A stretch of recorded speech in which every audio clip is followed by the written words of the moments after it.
है और आज मैं आपको बताऊंगा 10 स्टेप्स अगर आप विदेश में पढ़ने का प्लान कर रहे हैं।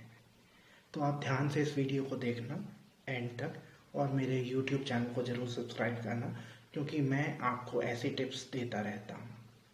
देखिए, स्टेप नंबर 1 वो है, आप खुद से पूछिए कि आप विदेश में क्यों पढ़ना चाहते हैं। आपका गोल क्या है विदेश में पढ़कर, आप क्या करना चाहते हैं विदेश में पढ़ने के बाद। अब देखिए, वो जो गोल हो सकता है वो हर एक के अलग अलग होते हैं। जैसे किसी के लिए हो सकता है कि वो एक फॉरेन क्वालिफ़िकेशन गेन करना चाहता है, कि आप चाहते हैं कि आपके पास एक फॉरेन की डिग्री हो। उसके बाद है कि आप एक्सपोज़र चाहते हैं, आप चाहते हैं कि आप एक्सपीरियंस करें कि फ़ॉरेन में पढ़ने का क्या मतलब है, क्या होता है। ये भी हो सकता है कि आप पीआर चाहते हो, आपका गोल ये हो कि आप वहाँ पे जाके बसें, क्योंकि आपने किसी फ्रेंड से या रिलेटिव से सुना है कि वो जगह कितनी अच्छी है।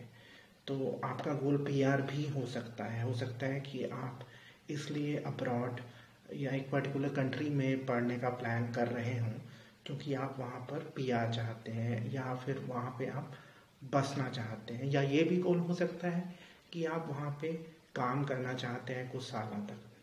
क्योंकि ये प्लानिंग इसलिए ज़रूरी है क्योंकि आपके दिमाग में क्लैरिटी होना बहुत ज़्यादा ज़रूरी है, क्योंकि आप उस हिसाब से प्रिपरेशन करेंगे। तो इन चीज़ों को आपको ध्यान में रखना है। ये स्टेप है नंबर 1। अब हम चलते हैं स्टेप नंबर 2 की तरफ।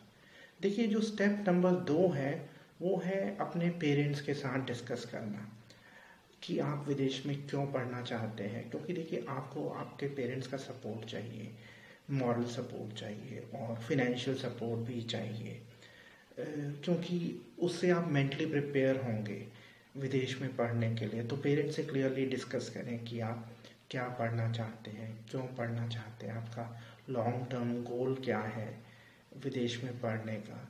इससे वो आपके लिए फिनेंशियल प्लानिंग कर पाएंगे। और जैसे मैंने आपको बताया, उनका मॉरल सपोर्ट भी आपको मिलेगा, जो बहुत इम्पॉर्टेंट है। क्योंकि जब आप अब्रॉड के लिए प्लान करते हैं पढ़ने का तो बहुत सपोर्ट चाहिए डॉक्यूमेंटेशन में और एप्लीकेशन में। तो पेरेंट्स का सपोर्ट बहुत ज़्यादा ज़रूरी है। तो आप अपने पेरेंट्स को क्लियरली बताइए कि आप क्या पढ़ना चाहते हैं, क्यों पढ़ना चाहते हैं, कितने फाइनेंसेस आपको चाहिए होंगे। ये बहुत इम्पॉर्टेंट है। अब हम चलते हैं नंबर 3 पे। देखिए, नंबर 3 पे ज़रूरी है डिस्कस करना अपने टीचर्स के साथ। अपने आप टीचर्स या प्रोफेसर्स को बताइए कि आप कौन सी जगह पढ़ना चाहते हैं, कौन सा सब्जेक्ट पढ़ना चाहते हैं। ये इसलिए ज़रूरी है, हो सकता है आपके टीचर्स या प्रोफेसर्स के कॉन्टैक्ट्स हों उस पर्टिकुलर यूनिवर्सिटी में, क्योंकि उससे आपको मदद मिलेगी। वो आपके लिए अच्छे रेफरेंसेस लिख सकते हैं, या वो आपको कई बारी फंडिंग में भी सपोर्ट कर सकते हैं। वो आपको कोई स्कॉलरशिप बता सकते हैं जो आपको मिल सकती है। तो इसलिए टीचर्स के साथ डिस्कस करना ज़रूरी है, या प्रोफेसर्स के साथ। एनीवेज, आपको उनसे आगे चल के रिकमेंडेशन लेटर्स की भी ज़रूरत पड़ेगी। तो इसलिए टीचर्स को आप के साथ डिस्कस करें कि आप कहाँ पे पढ़ने का प्लान कर रहे हैं। और टीचर्स आपको क्लियरली हो सकता है रिक्वायरमेंट्स और भी बताएं कि आपको क्या क्या करना चाहिए जिससे आपकी एप्लीकेशन की क्वालिटी इम्प्रूव हो और आपको अच्छी यूनिवर्सिटी में एडमिशन मिले। अब हम चलते हैं नंबर 4 की तरफ। देखिए, आपने ये सोच लिया कि आप विदेश में पढ़ना चाहते हैं, आप अपने पेरेंट्स से डिस्कस कर चुके हैं और अपने टीचर से डिस्कस कर चुके हैं। अब देखिए, अब आपको प्रिपेयर करना है। जैसे कई जगह आपको टेस्ट देने पड़ेंगे, जैसे अंग्रेज़ी के लिए IELTS देना पड़ेगा, या फिर अगर आप सपोज़ करिए MBA करने का प्लान कर रहे हैं तो हो सकता है GMAT देना हो, या कुछ केसेस में अगर आप मास्टर्स या PhD का प्लान कर रहे हैं तो आपको GRE देना पड़े। तो ये स्टैंडर्डाइज्ड टेस्ट बहुत ज़्यादा ज़रूरी है, क्योंकि जब आप एप्लीकेशन फॉर्म भरते हैं तो काफ़ी जगह ये मांगा जाता है कि आपके पास ऑलरेडी ये स्कोर्स हों, या कई बार अगर आप अपनी जो फंडिंग है वो स्कॉलरशिप के थ्रू भी करने का प्लान कर रहे हैं, ये स्कोर्स काफ़ी आपके लिए हेल्पफुल होंगे। तो ये जो भी स्टैंडर्ड टेस्ट रिक्वायर हैं वो आप उसकी तैयारी करिए। उसके अलावा अपने डॉक्यूमेंट्स, देखिए, आपको आपके क्वालिफाइंग एग्ज़ाम की मार्कशीट चाहिए होगी। फॉर एग्जांपल, अगर आप मास्टर्स करने जा रहे हैं तो आपके पास बैचलर्स डिग्री होनी चाहिए या प्रोविजनल डिग्री होनी चाहिए। या कई जगह अब अगर ये रिक्वायरमेंट है कि आपके पास 4 साल की पढ़ाई होनी चाहिए मास्टर्स के लिए, तो ये ज़रूरी है कि आपके पास ये एविडेंस हो कि आपके पास 3 साल की बैचलर्स डिग्री है या 4 साल की बैचलर्स डिग्री है। अगर 3 साल की बैचलर्स डिग्री है तो 3 साल की बैचलर्स डिग्री, और आप ये शो कर सकते हैं कि मेरे पास 1 साल की मास्टर्स डिग्री है। तो ये सारे डॉक्यूमेंट्स इकट्ठा करना बहुत ज़्यादा ज़रूरी है। अब इसके बाद जो नेक्स्ट स्टेप है वो है एप्लीकेशन टू द यूनिवर्सिटी। देखिए, आपको यूनिवर्सिटीज़ को पहले शॉर्टलिस्ट कर लेना है, क्योंकि आप सिर्फ एक जगह डिपेंड नहीं हो सकते कि आप सिर्फ इस पर्टिकुलर यूनिवर्सिटी में अप्लाई करेंगे। अपनी चॉइसेस को थोड़ा सा ब्रॉड रखिए। मैं कहूँगा कि कम से कम 3-4 ऑप्शंस लेके चलिए। और यहाँ पे मैं एक और चीज़ बताना चाहूँगा कि जैसे हर यूनिवर्सिटी में आपको हो सकता है एप्लीकेशन फ़ीस भरनी पड़े, तो इसलिए ये जो शॉर्ट लिस्टिंग है ये बहुत केयरफुली करिए। मैं कहूँगा जैसे एक तो बिल्कुल टॉप की यूनिवर्सिटीज़ कर लीजिए, एक तो थोड़ा सा उसके नीचे, और एक तो जो थोड़ा सा और नीचे हो, ताकि कहीं ना कहीं आपको जो आपकी पसंद का कोर्स है या यूनिवर्सिटी है वो मिल जाए। इसके अलावा देखिए, कंट्री को चूज़ करना भी बहुत ज़्यादा इम्पॉर्टेंट होता है। It will be based on your long term goal. For example, जैसे अगर आप पीआर का सोच रहे हैं तो जैसे कुछ अच्छे ऑप्शंस हो सकते हैं, जैसे कनाडा सबसे अच्छा ऑप्शन है। यूएस एक्चुअली बहुत ही फेवरेट डेस्टिनेशन रहा है इंडियन स्टूडेंट्स का, लेकिन यूएस के इमिग्रेशन लॉज टफ हुए हैं।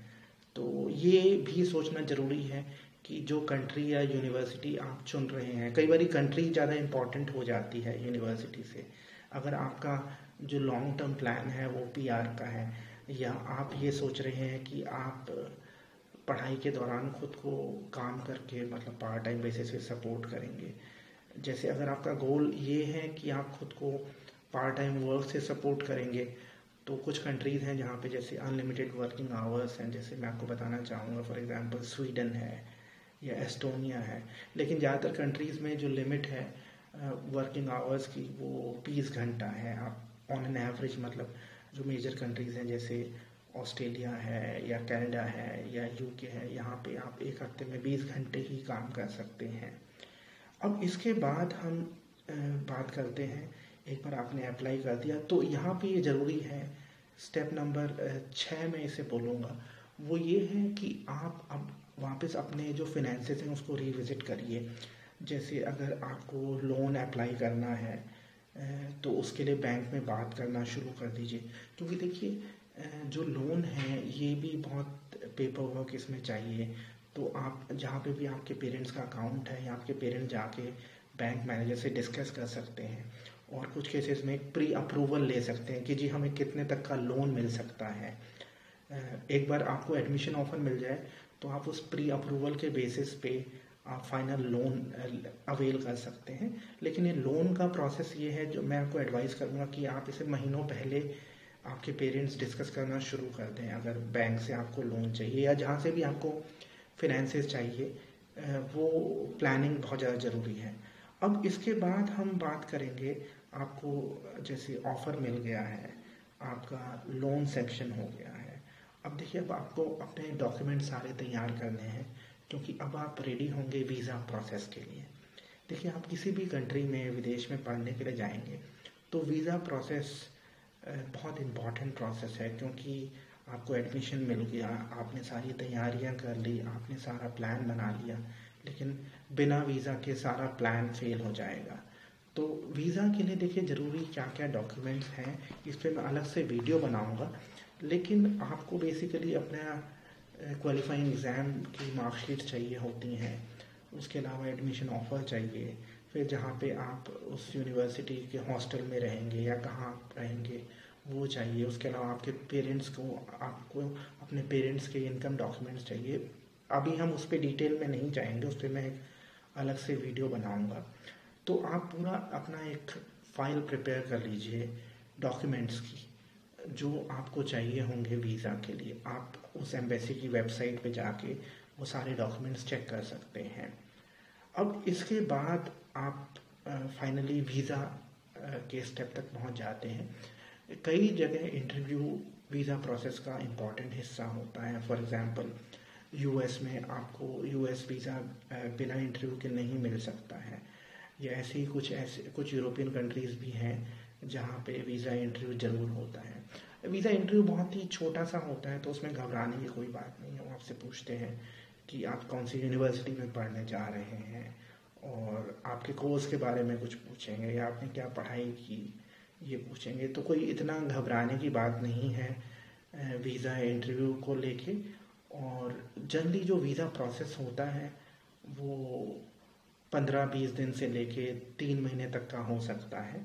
वो डिपेंड करता है, इसको हम एकदम फिक्स तरीके से कह नहीं सकते हैं। तो एक बार जब आपको वीज़ा मिल जाता है, अब आप तैयार हैं विदेश जाके पढ़ने के लिए, और ये बहुत एक अच्छा स्टेप हो सकता है, लाइफ चेंजिंग स्टेप हो सकता है विदेश में जाके पढ़ना। तो मुझे उम्मीद है कि आप इन सारे स्टेप्स को अगर फॉलो करेंगे तो आपको सक्सेस ज़रूर मिलेगी। वीडियो देखने के लिए धन्यवाद।